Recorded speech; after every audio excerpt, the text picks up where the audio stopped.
नमस्कार। इशारों इशारों में आपका स्वागत है। मैं हूं संकेत उपाध्याय। तो एक बड़ी खबर जो आई वो है दिल्ली के शिक्षा मंत्री मनीष सिसोदिया का इस्तीफा और दिल्ली के स्वास्थ्य मंत्री सत्येंद्र जैन का इस्तीफा। इनके जो डेजिग्नेशंस हैं या इनका जो कार्य क्षेत्र है उसका उल्लेख करना इसलिए ज़रूरी है क्योंकि अरविंद केजरीवाल ने घूम घूम कर पूरे देश भर में जिस मॉडल का प्रचार किया वो स्वास्थ्य और शिक्षा से जुड़ा हुआ था। और इन्हीं दोनों मॉडल के जो मंत्री हैं उन्होंने अपना इस्तीफा अपना त्यागपत्र अरविंद केजरीवाल को थमा दिया और अरविंद केजरीवाल ने उसको स्वीकार भी कर लिया, एक्सेप्ट कर लिया।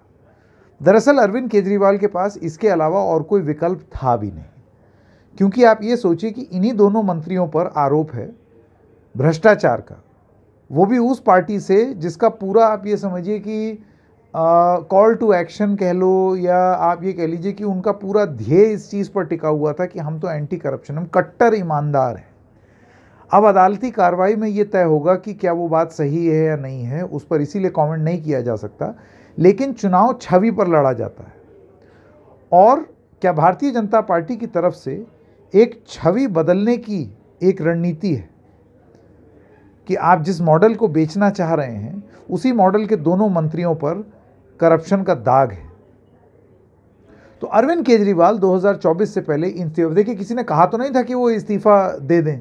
जैसे कि आप सत्येंद्र जैन की अगर बात करें, कई महीनों से वो जेल में है लेकिन लगातार मंत्री बने ही थे।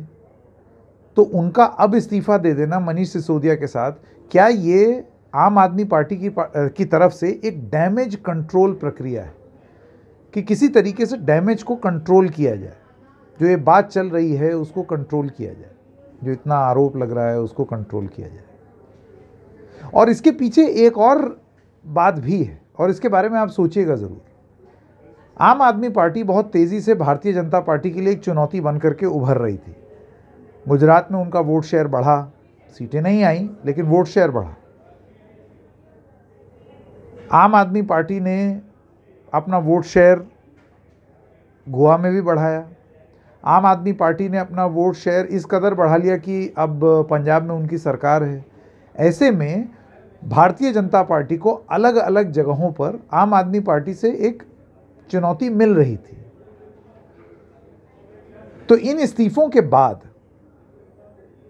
और ये जो गिरफ्तारियां हैं इसके बाद कहीं ऐसा तो नहीं कि एक रणनीति ये भी है कि अरविंद केजरीवाल को किसी तरीके से दिल्ली की ही राजनीति में उलझा करके रखा जाए, कि अरविंद केजरीवाल अपने जो मुख्य दो उनके वो है ना हॉलमार्क जिसको वो प्रस्तुत करते हैं, स्वास्थ्य और शिक्षा, और उनका जो अपना प्रदेश है वहाँ पर ही जब उसके मंत्री नहीं रहेंगे तो बीजेपी घूम घूम के कह सकती है कि ये जो जिसको बेच रहे थे आप देखिए उसी के मंत्री जो हैं वो भ्रष्ट निकले। तो ये क्या पूरे देश का स्वास्थ्य और शिक्षा सुधारेंगे। और इसके साथ आप ये सोचिए अरविंद केजरीवाल जब दिल्ली में उलझे रहेंगे, जाहिर सी बात है सत्येंद्र जैन और मनीष सिसोदिया के काबिलियत का उस तरीके का नेता अभी आम आदमी पार्टी में तैयार नहीं है। जाहिर सी बात है वो वैक्यूम भरा जाएगा, कोई ना कोई वो पदभार संभालेगा। मनीष सिसोदिया की आप बात कर लें, 18 डिपार्टमेंट संभालते थे वो। ऐसे में कोई वो पदभार संभालेगा, बहुत सारे लोग हो जाएंगे। लेकिन जितने निश्चिंत हो करके अरविंद केजरीवाल इधर उधर घूमते थे, जगह जगह जाते थे कि सिसोदिया है ये संभाल रहा है, अब वो चीज़ नहीं हो पाएगी। अब अरविंद केजरीवाल को क्लोज मॉनिटरिंग करनी पड़ेगी। वो आंख मूंद करके भरोसा नहीं कर सकते। जाहिर सी बात है किसी को 18 विभाग भी नहीं सौंप देंगे, कम विभाग सौंपा जाएगा, बार बार मीटिंग करनी पड़ेगी। तो क्या रणनीति इसके पीछे ये हो सकती है कि अरविंद केजरीवाल को दिल्ली की ही राजनीति में इतना उलझा करके रखो कि 24 के सुहाने सपने देखने का उसको मौका ही ना मिले, टाइम ही ना मिले, वो दिल्ली में ही अपना क्राइसिस मैनेजमेंट करता रहे। और जो बीजेपी के लिए एक नई चुनौती बन करके उभर रही है आम आदमी पार्टी, वो उस तरीके से चोट ना पहुंचाए जैसा कि अभी पहुंचा सकती थी। जितने निश्चिंत हो करके अरविंद केजरीवाल घूम रहे थे सब जगह, वो उतने निश्चिंत हो करके ना घूमे, क्योंकि उनको दिल्ली पर ही फोकस रखना होगा।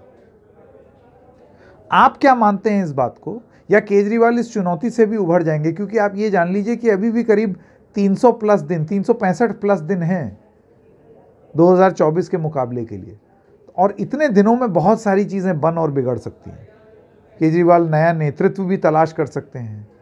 हो सकता है वो जो नया नेतृत्व है वो कुछ डिलीवर भी कर दे और केजरीवाल फिर फ्री हो जाएं इधर उधर घूमने के लिए, जगह जगह जाके प्रचार करने के लिए। आप इसको किस तरीके से देखते हैं, आप ज़रूर सोचिएगा, क्योंकि राजनीति एक ऐसा खेल है जिसमें बहुत सारी संभावनाएं हैं। उसमें से एक संभावना ये भी हो सकती है। तो इशारों इशारों में आज इतना ही। हम फिर मिलेंगे किसी और मुद्दे के साथ। तब तक के लिए नमस्कार।